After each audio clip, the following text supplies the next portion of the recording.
आय-टीचे क्षेत्र आहे ना, ते आता आधीसारखं नाही राहिलं. हो, अगदी योग्य मी बोलतोय. का असं?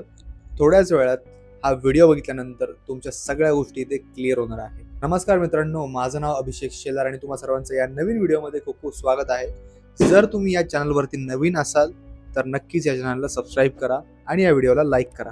तर चला आजच्या या मुद्द्याला सुरुवात करूया. स्टार्टिंगला मी जे काही सेंटेन्स तुम्हाला बोललो, जे वाक्य मी तुम्हाला बोललो, की आय-टी हे क्षेत्र पहिल्यासारखं राहिलेलं नाहीये. असं का? स्टोरी लाईनने आपण सुरुवात करू. बघा मित्रांनो, ज्यावेळेस आपण 12वीला असतो, ठीक आहे. 12वीला असतो, 12वी झाल्यानंतर प्रत्येकाला हा प्रश्न पडलेला असतो, की आता मी जायचं तर कुठल्या फील्डमध्ये जायचं आणि कुठल्या फील्डमध्ये जाऊन ॲडमिशन घ्यायचं. घरच्यांच्या चेहऱ्यावरती पण प्रश्नचिन्ह उभं राहिलेलं असतं आणि आपल्या चेहऱ्यावरती तर असतं. मग त्यात घरचे आपल्याला काय म्हणतात, तुझ्या मोठ्या भावाला विचार किंवा तुझ्या बहिणीला विचार किंवा शेजारच्या आणि पाजारच्या दादाला विचार, ठीक आहे, की त्याने काय केलं होतं, बरोबर? सो अशा वेळेस आपण काय करतो, की आपण मित्रांचं, मैत्रिणींचं न ऐकता दादांचं, दीदीचं आपण सजेशन घेतो आणि आय-टी या क्षेत्रामध्ये जास्त करून ॲडमिशन घेतो, ठीक आहे. बरेच जण मेकॅनिकल ब्रांचचे पण असतील, जे या व्हिडिओला बघत आहेत, आणि बरेच जण इलेक्ट्रॉनिक्स ब्रांच पण या ठिकाणी असतील मेंबर्स, ठीक आहे. पण आपण जास्त करून इथे फोकस करणार आहोत आय-टी क्षेत्राला, ठीक आहे. तर बघा मित्रांनो, आपण घेतो ॲडमिशन आय-टी सेक्टरमध्ये आणि आय-टीमध्ये आल्यानंतर बरेच जण बॅचलर ऑफ इंजिनिअरिंगच्या ब्रांचला जातात, बीईला जातात. त्याच्यानंतर बरेच जण bachelor of computer science, bachelor of computer applications या सगळ्या सारख्या ज्या ब्रांचेस आहेत, त्या ब्रांचेस ते निवडतात. बट खरा प्रॉब्लेम कुठे सुरुवात होतो, की ह्या ब्रांचेस घेतल्यानंतर आपल्याला कॉलेजेसमध्ये सांगितलं जातं, की बाळांनो, तुम्हाला आम्ही इथे प्लेसमेंट्स प्रोव्हाइड करणार आहोत, ठीक आहे. आता प्लेसमेंट देणार म्हणजे त्या कॉलेजची 100% प्लेसमेंट गॅरंटी नसते. अगदी क्वचितच जर समजा इथे 40 ते 50 मुलांचा जर वर्ग असेल, तर त्यातले फक्त एक 10 ते 15 मुलंच तिथे प्लेस होत असतात. बाकीचे 35 ते 40 मुलं असेच तिथे पडलेले असतात. मग आता या मुलांनी करायचं काय? मग या मुलांनाच फसवण्यासाठी मोठ्या-मोठ्या शहरांमध्ये, पुणे, मुंबई, नाशिक सारख्या शहरांमध्ये काही ब्रांचेस खोललेल्या असतात, काही इन्स्टिट्यूट्स खोललेले असतात, ज्याला आपण म्हणतो coaching institute, which is IT institute. आणि आपण असंच इकडून-तिकडून ऐकलेलं असतं, की मित्रा, जर या कोचिंग इन्स्टिट्यूटला जर तू जॉइन केलंस, तर तुला इथे हमखास जॉब मिळणार आहे. आणि जॉब मिळण्यासाठीच आपण काय करत असतो, या कोचिंग्सला जॉइन करत असतो. कारण लहानपणापासून आपण कितीतरी असे ट्युशन्स जॉइन केलेले असतात, ज्या ट्युशन्समधून आपल्याला एवढा काही फायदा झालेला नसतो. फक्त तुम्हाला तिथे मार्क्स वगैरे मिळतात. बट खरं सांगा मित्रांनो, त्या मार्क्सचा मिळण्याचा किंवा त्यावेळेस जर तुम्ही मेरिटमध्ये आलेले असाल, त्याचा आणि आत्ताचा काही संबंध आहे का? नाही, बरोबर. आपण 11th-12thला जे सायन्स घेतो, त्या सायन्सचा त्या कम्प्युटरमध्ये काहीच संबंध नाहीये, बरोबर. जाऊ द्या, तो मुद्दा वेगळा आहे. आपण आहोत आय-टी फील्डमध्ये. तर बघा, मग आता इथे जे मुलं राहिलेले आहेत, की ज्यांना जॉब नाही मिळाला, तर अशी मुलं जे काय करतात, आई-वडिलांना कन्व्हिन्स करतात, की आई-बाबा, असं-असं एक ट्युशन आहे किंवा अशी-अशी एक इन्स्टिट्यूट आहे. त्या इन्स्टिट्यूटमध्ये गेलं, तर तिथे 3 ते 4 महिन्यांचा, 6 महिन्यांचा कोर्स केल्यानंतर हमखास ते आपल्याला जॉब मिळवून देतात. आता घरचे आई-वडील तुमचे भोळे-भाबडे असतात, बिचाऱ्यांना काहीच माहिती नसतं, की याबद्दल, कारण त्यांच्यासाठी ह्या गोष्टी सगळ्या नवीन आहेत. आणि अशा वेळेस घरचे काय म्हणतात, की "बाळा, तुला जर माहिती आहे ना, तू बिंदास कर." हा विश्वास ठेवून ते आपल्याला म्हणतात, की "बाळा जा, काय खर्च पाणी लागेल तो आम्ही तुला पाठीमागून प्रोव्हाइड करू."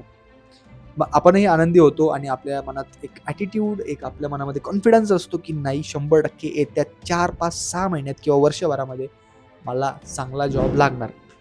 बट खरी गोष्ट इथून चालू होते, खरी जर्नी इथून सुरुवात होते. आपण मस्तपैकी जातो त्या पुण्यासारख्या शहरांमध्ये, मुंबईसारख्या शहरांमध्ये आज जॉब मिळवण्यासाठी. तिथे गेल्यानंतर मग आपल्याला कुठलातरी असा एक पीजी घ्यावा लागतो, ज्या पीजीमध्ये आपले रेंट पण हाय असतात, एक्सपेन्सेस आपण त्याला म्हणतो, बरोबर.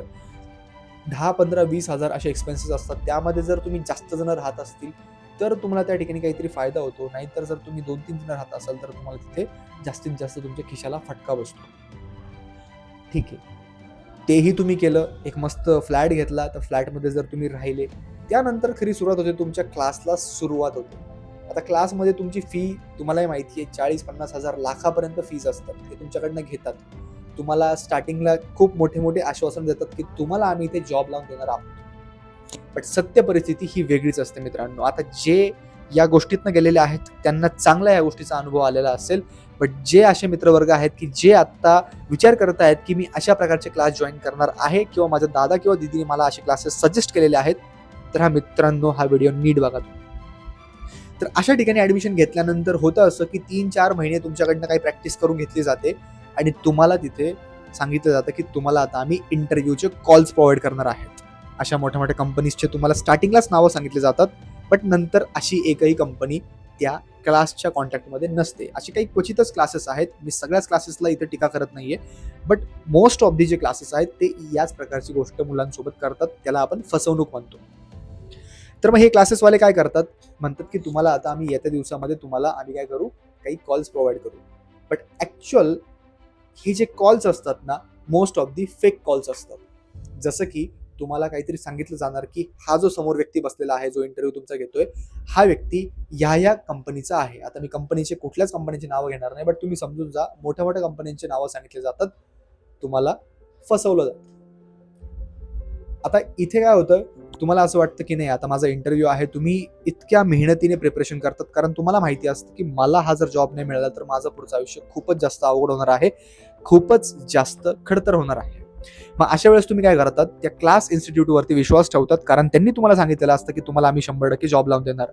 तुम्ही तो इंटरव्ह्यू त्या ठिकाणी देतात आणि इंटरव्ह्यू झाल्यानंतर तुम्हाला 1-2 दिवसामध्ये किंवा त्याच दिवशी तुम्हाला सांगितलं जातं की तुम्हाला अजून स्वतःवरती काम करण्याची गरज आहे, स्किल्स तुम्हाला इम्प्रूव्ह करण्याची गरज आहे. खरं तर तुम्हाला माहित नसतं की हा जो इंटरव्ह्यू आहे तो फेक अरेंज केला गेलेला होता. हे सगळं फक्त त्या इन्स्टिट्यूटला माहिती असतं, हे तुम्हाला काहीच माहित नसतं. फसवणूक मात्र तुमची होते. असे 2 ते 3 कॉल्स तुम्हाला दिले जातात आणि यानंतर मग तुम्हाला सांगितलं जातं की तुम्हाला खूपच जास्त काम करण्याची गरज आहे. तुम्ही एक काम करा, अजून 6 महिने काम करत चला, स्वतःवरती तुमचे स्किल्स इम्प्रूव्ह करा आणि त्यानंतर तुम्हाला आम्ही काय करणार, परत कॉल्स देऊ. आणि असं करता करता बरीच अशी मुलं असतात की ते विसरून पण जातात की असा आम्ही कुठला क्लास लावला होता का. काही मोजकेच लोक असतात की त्यांच्या लक्षात राहतं की क्लास मला बोललो होतं की 6 महिन्यानंतर तुम्हाला आम्ही परत कॉल्स प्रोव्हाइड करू. तर अशीच मुलं यांच्या मागे लागतात, बट त्यांची पण परत फसवणूक होते. त्यांना सांगितलं जातं की तुझी जी बॅच आहे ती आता खूप मागे पडलेली आहे, त्यामुळे आमच्याकडे पण खूप जास्त लोड आहे, तर आमच्याकडनं काम होणार नाही. तर मित्रांनो, ही आत्ताची सत्य परिस्थिती आहे की ॲक्च्युअली अशा प्रकारे सगळे ट्रेनिंग इन्स्टिट्यूट वर्क करत आहेत, कारण त्यांनाही माहिती आहे कुठेच IT जॉब्स अवेलेबल नाही आहेत. आता येऊ दुसऱ्या मुद्द्यावरती, हे जे काही नॉन IT वाले जे मुलं आहेत, ठीक आहे, त्यांना मी आधी टीका करत नाहीये, पूर्ण ऐकून घ्या तुम्ही माझं काय म्हणायचं आहे ते. तर बघा मित्रांनो, की हे जे नॉन IT वाले मुलं असतात की ह्यांच्या क्षेत्रामध्ये ह्यांनी खूप जास्त प्रयत्न केलेले असतात जॉब मिळवण्यासाठी, पण यांना जॉब मिळाला नाही या कारणाने हे काय करतात की IT क्षेत्रामध्ये पदार्पण करतात यांचं. आणि IT हे क्षेत्र असं नाही मित्रांनो की आओ जाओ घर हमारा घर तुम्हारा, अगदी असंच हे क्षेत्र आहे. तुमच्याकडे जर स्किल्स असेल तर तुम्हाला इथे डिमांड आहे, व्हॅल्यू आहे, तुमच्या डिग्रीला इथे व्हॅल्यू नाही. कुठे गेली तुमची इंजिनिअरिंगची डिग्री? यावरती मी अजून एक व्हिडिओ बनवलेला आहे मागचा, तो मी आय बटनमध्ये ॲड करून देईल किंवा डिस्क्रिप्शनमध्ये त्याची लिंक टाकून देईल. त्यामध्ये मी हेच सांगितलेलं आहे की ह्या ज्या काही तुम्ही डिग्री मिळवल्या, एवढे 1.5 2 लाख रुपये तुम्ही वर्षाचे खर्च केले, 4 वर्षाचे इंजिनिअरिंगसाठी, कुठं गेले तुमचे हे पैसे? पैसे गेले कुठं? बरोबर. जर इथं IT क्षेत्रामध्ये जर तुमची डिग्री नाही बघितली जात आहे, फक्त तुमच्या स्किल्सवर जर महत्त्व केलं जातंय, तर तुमची डिग्री गेली कुठं? आता मित्रांनो, मी तुम्हाला एवढंच सांगू इच्छितो की अशा काही इन्स्टिट्यूटला बळी पडू नका. असे बरेच इन्स्टिट्यूट आहे पुणे, मुंबईमध्ये. तर या इन्स्टिट्यूटला प्रॉपर व्हेरिफाय करा. चांगल्या नामांकित इन्स्टिट्यूटमध्ये जा, पण तिथे पण आधी व्हेरिफाय करा, कारण चांगल्या ठिकाणी पण तुमची फसवणूक होऊ शकते मित्रांनो. या व्हिडिओच्या शेवटी मी तुम्हाला एवढंच सांगेल की हा जो व्हिडिओ होता हा तुम्हाला सावध करण्यासाठी होता की या व्हिडिओ ॲक्च्युअली आता मार्केटमध्ये चालू आहे. जर तुमची इच्छा असेल ना मित्रांनो की स्वतःहून काही गोष्टी स्वतः इम्प्लिमेंट करायच्या, स्वतःवरती काम करून स्वतःचा बिझनेस स्टार्टअप करायचा किंवा इतर कुठल्या गोष्टी उतरायचा, हमखास उतरा मित्रांनो. ह्या गोष्टींच्या मागे लागू नका की माझा मित्र हे करतो तर मी तेच करणार, माझी मैत्रीण हे करते तर मी तेच करणार. कारण सध्या जॉब हंटिंग चालू आहे मित्रांनो मार्केटमध्ये. जॉब हल्ली मिळत नाहीयेत मुलांना, आणि जे काही जॉब मिळत आहेत मुलांना तर काही 5-6 महिन्यात, वर्षभरात त्यांना त्या नोकरीवरनं काढलं जातं because of the private sector.